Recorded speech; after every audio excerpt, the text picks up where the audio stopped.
কি রূপসী আজ তুই ফুলবাগানে বসে আছিস রূপসী এই কি বলছো বন্ধু? তুমি এসেছো কুমার, তুমি এসেছো। আজ কোথায় ছিলে আমার প্রাণের বন্ধু গো? আরে ও বন্ধু ঘরে আবো হেলা, আজ দুজনাতে মিলে মোরা করিব প্রেমের খেলা বন্ধু গো।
আমি শুনে আসছি তোমাকে যে শুধু একটা কথা বলাতে রূপসী রূপসী শোনো আজ তো তুমি আমাকে ভুলে যাও রূপসী।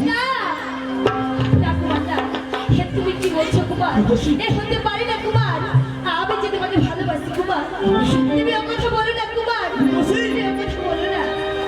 না, তুমি ও কথা বলো না রূপসী। আজ তো তুমি আমাকে ভুলে যাও, আজ তো তুমি আমাকে ভুলে যাও।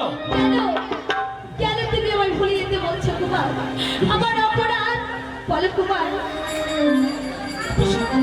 তোমার কোনো অপরাধ নেই রূপসী, অপরাধ হচ্ছে আমার। এ কি বলছো কুমার? কেন কেন আমি তোমায় ভুলে যাবো তুমি বলো কুমার? বেশ তা তুমি শুনতে চাও রূপসী? হ্যাঁ, শোনো কুমার। শোনো, আমার পিতা গেছিল ওই গভীর অরণ্যে মৃগ শিকার করতে, শিকার করতে গিয়ে নিয়ে এসে এক অভিশপ্ত বাণী। হ্যাঁ রূপসী, হ্যাঁ। এ কি বলছো? আর তাই বলছি রূপসী, তুমি আমাকে ভুলে যাও রূপসী, না। তুমি আমাকে ভুলে যাও। আমি যে তোমাকে মনে প্রাণে ভালোবাসি, রূপসী আমি তোমায় ভুলতে পারবো না কুমার, আমি তোমায় কোনোদিন ভুলতে পারবো না। বেশ, তুমি যখন শুনতেই চাইছো তাহলে শোনো রূপসী, শোনো। বলো কুমার। সেই অভিশপ্ত বাণীর কথা, ওই আমার সকল আশা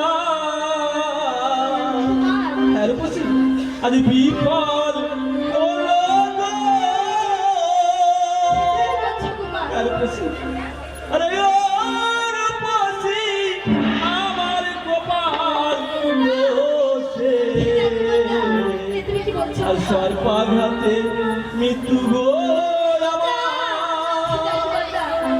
পাইবে যাব শেষে রূপসী গো। সর্পাঘাতে রূপসী আমি রূপসী রূপসী আমার শেষে রূপসী গো। আমার সকল আশা আর বিফল হইল গো। আরে ও রূপসী আমার কপাল দোষে সর্বাঘাতে মৃত্যু গো আমার হইবে যাব শেষে রূপসী গো।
বলছি। তুমি আর কথা বলো না কুমার, আমি যে তোমায় ভুলতে পারবো না কুমার। শোনো কুমার, বলো রূপসী। বাঁচতে হলে দুজনে একসঙ্গে বাঁচবো, রূপসী, মরতে হলে দুজনে একসঙ্গে মরবো, রূপসী, কিন্তু আমি তোমায় ভুলতে পারবো না কুমার।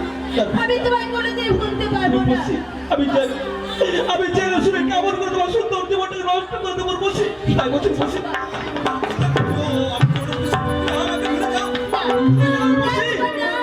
রূপসী। শোনো কুমার, বলো রূপসী, বলো। আমি তোমায় ভালোবেসেছি, কিন্তু আজ আমি তোমায় ভালোবেসে কি বলতে চাই জানো? আমাকে বলতে চাও রূপসী। বেশ, তাহলে তুমি শোনো কুমার, বলো, তুমি বলো। শোনো। আজ এ জীবন তোমাকে দিলাম গো রূপসী, তুমি শুধু ভালোবাসা দিও বলো বন্ধু, তুমি শুধু ভালোবাসা দিও।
রূপসী। কুমার, সমস্ত প্রাসাদ আমি তন্ন তন্ন করে খুঁজে এলাম, কোথাও তোমার দেখা পেলাম না। আর তুমি কিনা এই জলের ঘাটে সেই রূপসীর সঙ্গে দেখছি প্রেম জমিয়ে তুলেছ। বাহ, চলো কুমার, এখনই তোমাকে প্রাসাদে ফিরে যেতে হবে। না মন্ত্রী মশাই, আমি বসে ছেড়ে আমি তো বসে যাবো না মন্ত্রী মশাই। কি বললে? তুমি ওই রূপসীকে ছেড়ে যাবে না? না। শোনো কুমার, তুমি যদি আমার সঙ্গে এখনই প্রাসাদে ফিরে না যাও, আমি তোমাকে এখন এখান থেকে জোর করে ধরে নিয়ে যেতে বাধ্য হব। চলো আমার সঙ্গে কুমার। চলো, কুমার, চলো আমার সঙ্গে। এসো কুমার।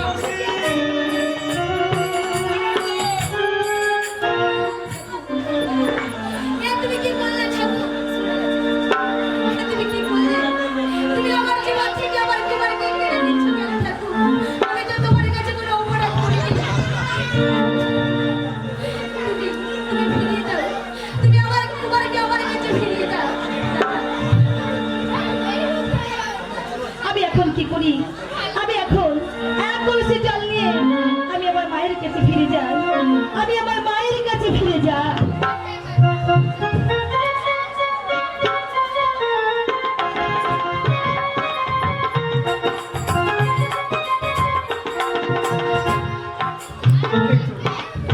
এই তো দেখতে দেখতে এক সপ্তাহ কাল অতিবাহিত হতে চলেছি, কিন্তু আমি তো মহারাজের কোনো সন্ধান পেলাম না। আমি রানীমাকে কি উত্তর দেবো? আমি জানি না। রানীমা, আমি তো সারা বন জঙ্গল চন্দ্র করে খুলেছি, কিন্তু মহারাজের জন্য কোনো সন্ধানই পাইনি। তুমি মহারাজের চিন্তা তুমি চিন্তা করছো আমার মন্ত্রী মা। রানী, আমি নির্বিঘ্নে শিকার করে ফিরে এসেছি। হ্যাঁ, নির্বিঘ্নে শিকার করে ফিরে এসেছি।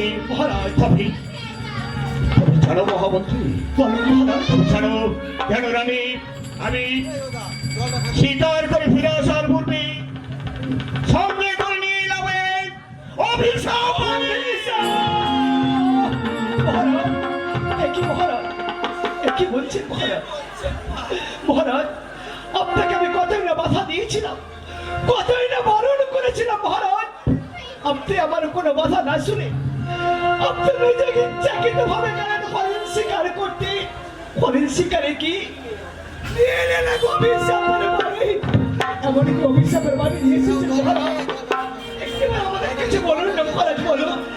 আমি যে অভিশাপ বাড়ি নিয়ে এসেছি, সেই অভিশাপ স্বামীর কথা শুনলে তোমরা এক বন্ধু স্থির হয়ে দাঁড়িয়ে থাকতে পারবে না। হ্যাঁ, বলুন মহারাজ, বলুন। যতই বড় আপনার কঠিন বাণী হোক না কেন মহারাজ, একটিবার আমাদের কাছে সত্য করে বলুন, এমন কি অভিশাপ নিয়ে ফিরে এসেছেন মহারাজ? শোনো রানী, শোনো মহামন্ত্রী, অদূরে হরিণ শিশুটাকে যখন হত্যা করলাম, দূর থেকে ভেসে এলাম রইব বাণী, হরিণ দুষ্মতি কারণ যেভাবে তুই হরিণ শিশুটাকে করেছ হত্যা, ও কালো বর্ণ পুত্রমর সর্প।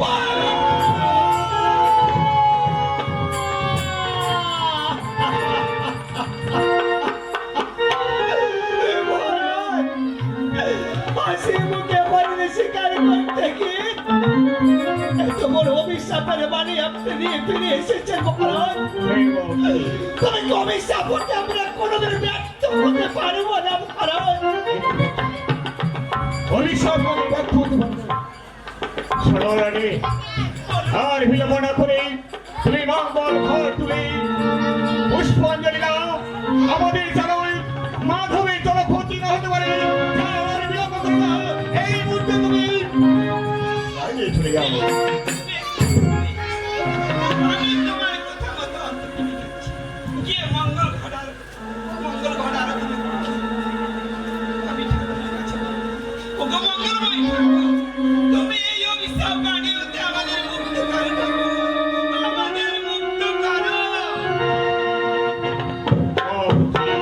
মহারাজ, তোমার যে করুণা আছে, 12 বছর তার পূর্ণ হয়েছে। তুমি এক কাজ করো, আমার এই পুত্র মাধবের সঙ্গে তোমার রূপসী বিবাহ আয়োজন করো।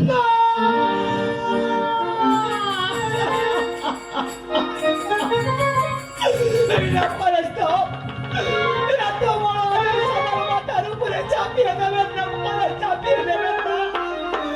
কোন পিতাকে চাইবে মহারাজ, যে জানতে জানতে তার কন্যা বৈধব্যে সাজক মহারাজ আমি আমার মা রূপসীকে ওই কুমার মাধবের হাতে আমি তুলে দিতে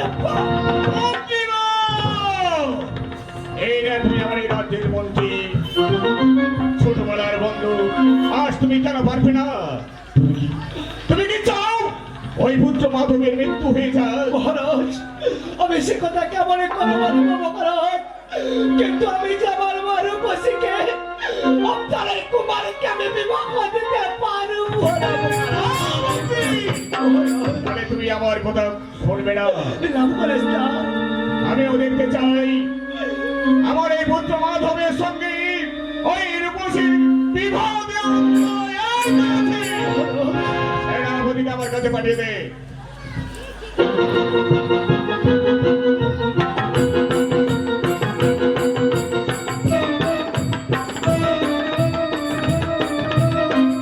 আপনি আমাকে ডেকেছেন হ্যাঁ, আমি তোমায় ডেকেছি। বলুন কিসের জন্য ডেকেছেন? কেন ডেকেছি? কেন মহারাজ? এই মন্ত্রীকে কর বন্দী।